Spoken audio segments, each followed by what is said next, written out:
It is embarrassing. Those words burst forth from the mouth of a seasoned doubles champion who could not believe the casual remarks made by one of tennis's brightest stars.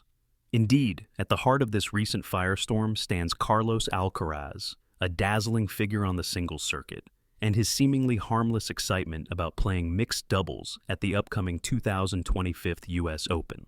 Yet for some, Alcaraz's enthusiasm for what he calls a really fun event has sparked a volley of uproar, frustration, and fierce debate over how a Grand Slam tournament should be treated. Is it merely a platform for lighthearted exhibition matches, or must every match, doubles or singles, be approached with unwavering reverence and determination? Today, we are diving deep into this riveting controversy, one that has already garnered a storm of headlines. Why is a tennis prodigy's cheerful attitude toward a mixed doubles draw making certain seasoned professionals cringe? And how might this shake up the very essence of Grand Slam tennis as we know it? In this special report, we will explore Alcaraz's meteoric rise, the fiery reaction from doubles specialists like Kristina Mladenovic, and the split between those who see the U.S. Open's fresh mixed doubles idea as a stroke of marketing genius and those who fear it might undermine tennis's core traditions. In this episode, we will do far more than just retell the headlines. We will peel back the layers to examine precisely why the United States Tennis Association decided to shift the mixed doubles bracket to the official U.S. Open Fan Week. We will scrutinize complaints from fans and players alike. Do these big-name singles stars lack respect for the art of doubles? Or is this new approach the inevitable future for a constantly evolving sport? We will also see how this format shift might impact potential revenue, the fan experience, and the very identity of the U.S. Open. If you are intrigued by sports marketing, tradition versus progress debates, and the dramatic interplay between modern athletes and old-school champions, get comfortable. We have a full court of insights to share. So, let us start at the beginning of this saga. Well, maybe not the beginning of Carlos Alcaraz's entire sparkling career, but rather the moment he revealed that he would join the mixed doubles field at the 2025 U.S. Open. By now, Alcaraz's name has become synonymous with fearlessness and bold statements of intent. He is recognized worldwide as a multi-Grand Slam champion in singles. Observers have watched in awe as he hoisted trophies at tournaments ranging from the U.S. Open to Wimbledon to Roland Garros. His unbelievably rapid ascent through the ranks, fueled by an unrelenting passion for the game, has ensured that every tennis fan with even a mild curiosity knows his face and name. As a singles player, it is no secret that Alcaraz has been unstoppable on the court. He is known for his devastating serves, dazzling net play, and unshakable composure in high-pressure moments. Observers say that every time he steps onto the court, it feels like watching a star in an epic film, shining brighter with every scene. Yet those who closely follow tennis's historical threads also remember a bygone era when singles players, from legends like John McEnroe to Martina Navratilova, regularly straddled the fence between singles and doubles.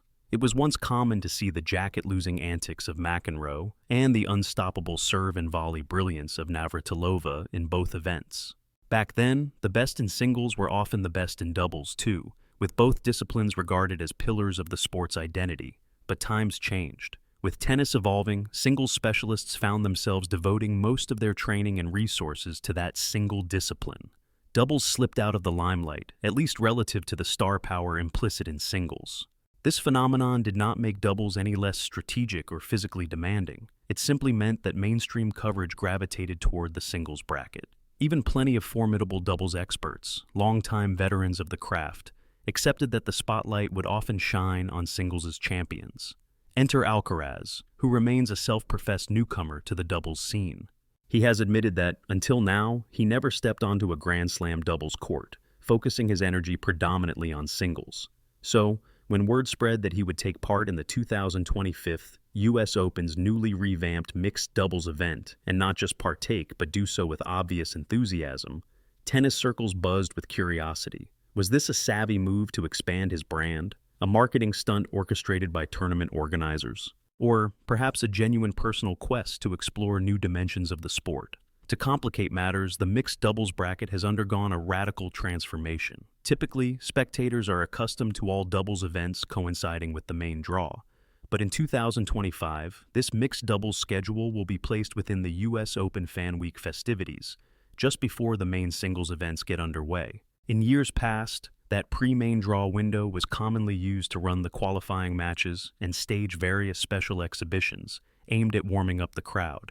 Here, the tournament organizers made a remarkable decision: invite the biggest tennis names, including Carlos Alcaraz, Novak Djokovic, Emma Raducanu, Arina Sabalenka, and Jannik Sinner, to stir up excitement with star-studded mixed doubles matches 1 week early.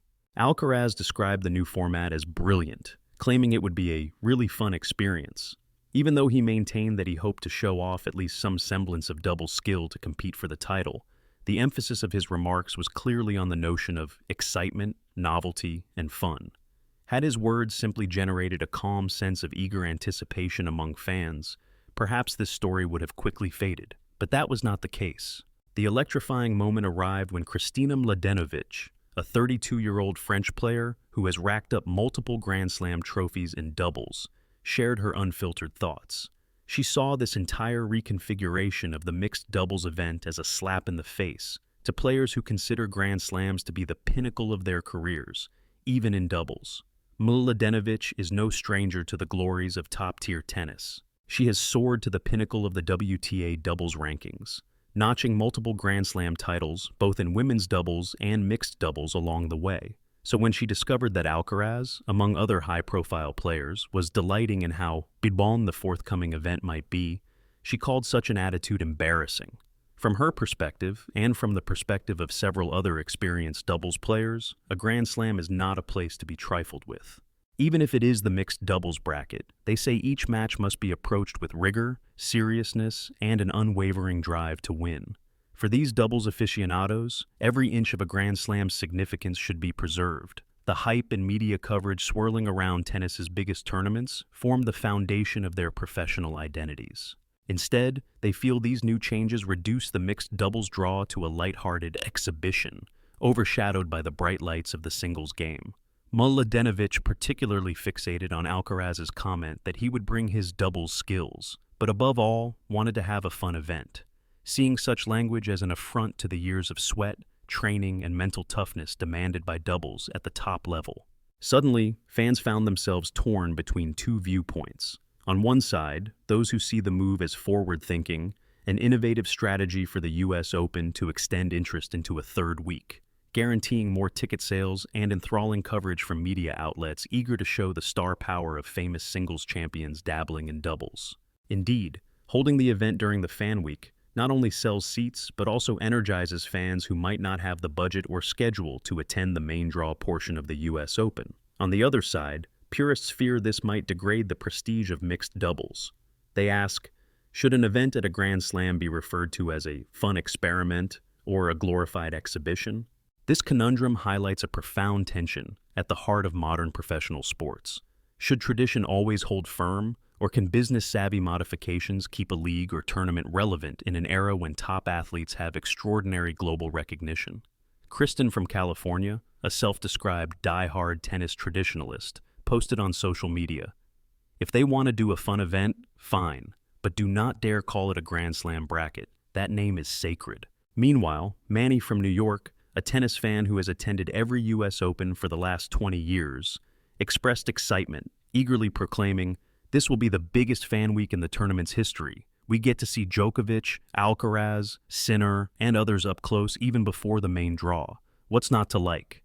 As emotions continue to simmer, Mladenovic's pointed words serve as a rallying cry for many doubles specialists. They do not want to see their beloved discipline, which for them is a lifelong passion, reduced to the status of fan week novelty. She even lamented that players appear to be reading from a communication strategy that trivializes doubles, with repeated remarks about how fun or light it will be. She is quick to remind people that single-minded pursuit of a Grand Slam trophy, regardless of whether that trophy is for singles, doubles, or mixed doubles, is no joking matter. She recounted how, as a child, she dreamed of one day standing on a champion's podium at any major, cherishing the sense of accomplishment through her entire being. The notion of seeing that tradition overshadowed now by remarks about preparing for the main tournament while having a laugh is, in her words, deeply disheartening. For all the romance and ceremony that underpins a typical Grand Slam fortnight, it is worth remembering that tennis is likewise a significant business venture. The US Open, like its prestigious counterparts, the Australian Open, Roland Garros, and Wimbledon, invests monumental sums in stadium upkeep, broadcast contracts, security, staff, officiating, and marketing. Fans demand experiences that reflect the magnitude of such an event. Meanwhile, sponsors will gladly pay for more frequent or extended exposure of their logos and branding, especially if that means an additional week of big-name star sightings. A business lens suggests that creating a marquee attraction during the Fan Week offers numerous advantages. Several tennis pundits, taking a more moderate stance, argue that a slight shift in how the mixed doubles bracket is presented does not necessarily force a total loss of tradition.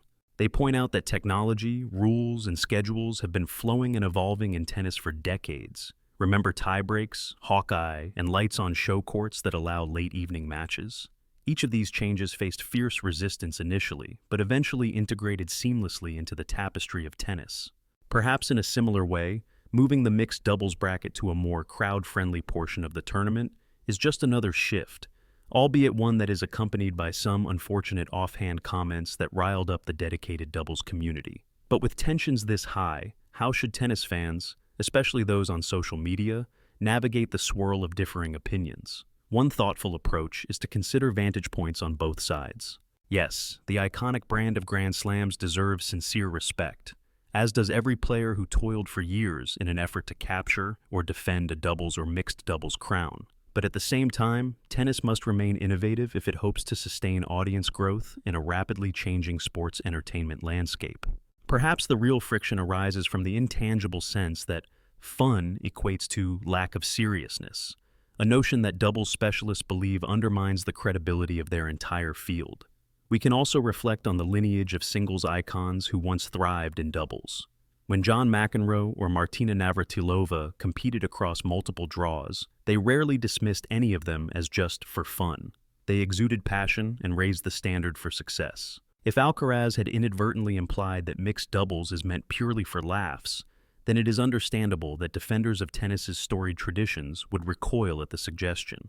Doubles, after all, features intricate teamwork, communication, and strategic nuance that can be as exhilarating as any singles rally. So, the real question is, can an event be both entertaining for fans and serious enough to respect the decades of tradition behind it? If you find this behind-the-scenes look at athletic pride and tournament evolution fascinating, feel free to tap that like button so we know you are enjoying these in-depth explorations. We promise there is more to come. To delve deeper, we might also look at parallels in other sports. For instance, some major football leagues grapple with how to bring star players into preseason tournaments or mid-season promotional events. In basketball, the All-Star Weekend strikes a balance between showmanship and serious competition, but it does not typically threaten the prestige of the NBA Finals. The US Open, however, is of a different breed. It is a Grand Slam with a storied history that many tennis fans and players treat as the apex of the sport. Slapping any whiff of exhibition onto part of it, even the mixed doubles portion, might be seen as crossing a red line in the eyes of purists. But for a younger, more casual audience, it might feel fresh and dynamic. As the conversation rages, we cannot forget the star-studded nature of the forthcoming US Open Fan Week. Emma Raducanu will be partnering with Alcaraz in that new format, and fans will also see appearances from other heavyweights of the singles circuit. The entire event promises star power in an unprecedented way, which is exactly what the organizers are betting on to draw more fans than ever into the early stages of the tournament's grounds. Yet, ironically, this star power is also overshadowing the doubles veterans who have dominated these formats for years. Behind the scenes, a handful of doubles players are rumored to be furious, feeling pushed aside in what they see as a cash grab. Some are allegedly discussing ways to protest or to issue formal statements insisting that the word Grand Slam not be used in conjunction with that particular exhibition-like event. Their frustration is understandable. If fans and commentators begin to perceive mixed doubles as strictly a novelty attraction, that leaves little incentive for serious doubles specialists to dedicate themselves to the craft of mixed doubles. On the other hand, if the new format dramatically increases public interest, could it open doors for more robust doubles coverage in the future? The business side can be seductive. Money from ticket sales, merchandise, concessions, and television rights could balloon with the presence of Alcaraz, Djokovic, Sabalenka, and Sinner as they grace the doubles court. Marketing experts note that featuring these marquee names in non-traditional events can also generate captivating stories and comedic on-court moments, great for viral clips on social media. But balancing that upside with an enduring legacy is no small task. Indeed, anyone sympathetic to Mladenovic's stance might worry that glamorizing these matches as fun extras in the lead-up to the main event tarnishes the prestige that doubles was painstakingly built on. Perhaps the real puzzle is whether the definition of a Grand Slam champion can expand to include those who treat certain draws as stepping stones or amusements. For players who pour heart and soul into doubles, hearing one of the sport's biggest names casually refer to a mixed doubles match as a great chance to have some fun on court feels like a harsh dismissal of their life's work. On many levels, Mladenovic's message resonates with a broader outcry. The spirit and tradition of sports can be a fragile thing, easily overshadowed by the search for novelty and profit. In an attempt to find a bright side, some propose that Alcaraz's involvement, even if unintentional, can breathe fresh energy and optimism into doubles. Perhaps, when fans witness the synergy of Alcaraz and Raducanu, or Djokovic and Sabalenka, they will be captured by the skill and passion of doubles competition. They might be enthralled by the nuance of tactics necessary for two individuals to work in sync. Could this unorthodox platform spark a new appreciation for the format, bridging the gap between singles mania and the overshadowed doubles realm? Still, the cluster of negative reactions signals a potential rift that the US Open's leadership will eventually have to address. If the US Open's experiment yields massive success, financially and in terms of audience engagement, will the Australian Open, Roland Garros, and Wimbledon follow suit? Or will they preserve the traditional schedule, perhaps waiting to survey the fallout from New York's blockbuster plan? One can almost picture the flurry of phone calls happening behind closed doors at each of these tournaments.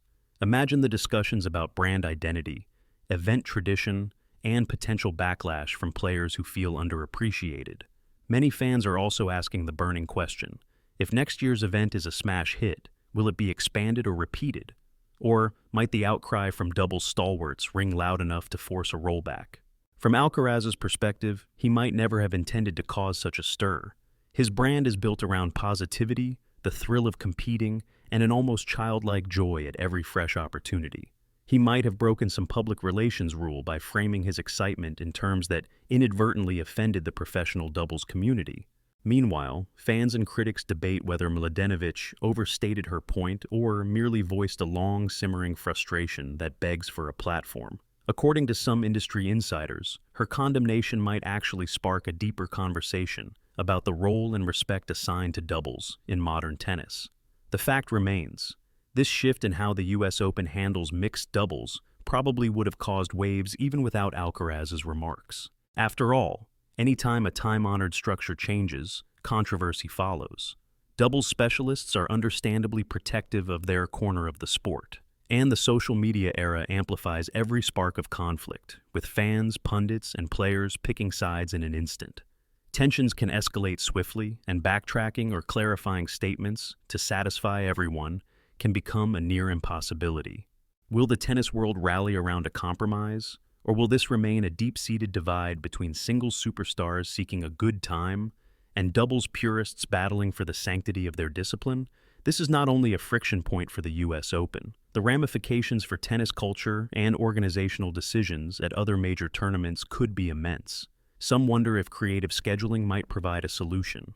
Could the US Open brand the event with a slightly different name, openly acknowledging that it is an exhibition or preview, thereby preserving the gravitas of what Grand Slam signifies? Possibly. Others say that would water down the integrity of calling it an official title.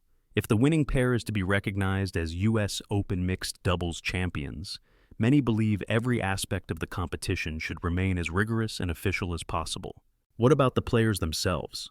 Novak Djokovic, known for balancing showmanship with a fiercely competitive streak, might well approach these early Fan Week matches as an opportunity to fine-tune certain skills in doubles while also connecting with the crowds.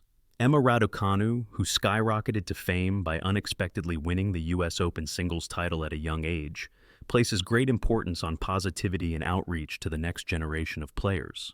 She may relish the chance to form a dynamic tandem with Alcaraz, hooking fresh fans on the excitement of tennis. Meanwhile, Jannik Sinner is known for his calm, measured approach to each match. Should he or any other marquee name show the slightest sign of lightheartedness, would it then stoke further controversy over whether they are disrespecting the notion of a Grand Slam? The complexities are endless. Players like Mladenovic, who have dedicated thousands of hours to perfecting the art of doubles, do not want to be overshadowed by a casual carnival that looks like an advertisement for singles stars dabbling on a doubles court. And perhaps the world of tennis is capable of respecting both angles simultaneously. After all, tennis has historically juggled many branches: singles, doubles, mixed doubles, legends exhibitions, and even junior tournaments, each with its own distinct blend of seriousness, tradition, and celebratory flair. If you have been immersed in all these details and want to stay connected with more stories that pit tradition against innovation, make sure you subscribe. It is the best way to stay in the loop on all upcoming analyses of the biggest tennis bombshells on and off the court. Ultimately, this debate will not be wrapped up neatly with a bow.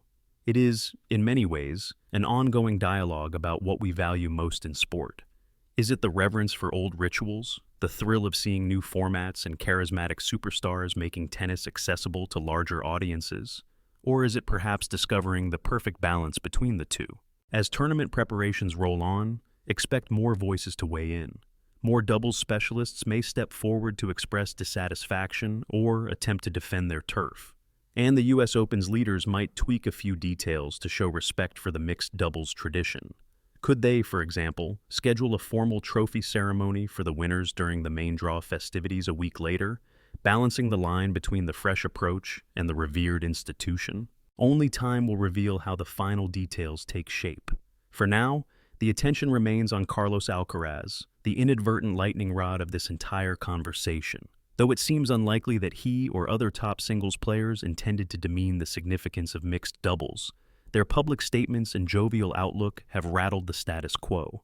Whether you see this as a long overdue modernization of tennis or an undermining of everything that makes a Grand Slam truly a Grand Slam, there is no denying the potency of the conversation swirling around Flushing Meadows. One thing is certain: as soon as Alcaraz and Raducanu step onto court for their mixed doubles match, fans worldwide will watch closely, waiting to see if it lives up to the hype, the controversy, and their own hopes for an electrifying new era in tennis. Yet at the core, we might remember that sports have always been a blend of tradition, competition, and entertainment. Tournaments flourish or flounder as they strive to keep audiences enthralled, players engaged, and sponsors satisfied. The US Open's attempt to transform Fan Week by packing it with star-studded matches might yield a global phenomenon, or it might spark more backlash than expected. Whatever path it follows, we can be sure that this debate over fun versus ultimate reverence will linger. After all, tennis is as much about the stories off the court as the forehands and backhands on it. The question is, which story will define the future of mixed doubles on the biggest stages?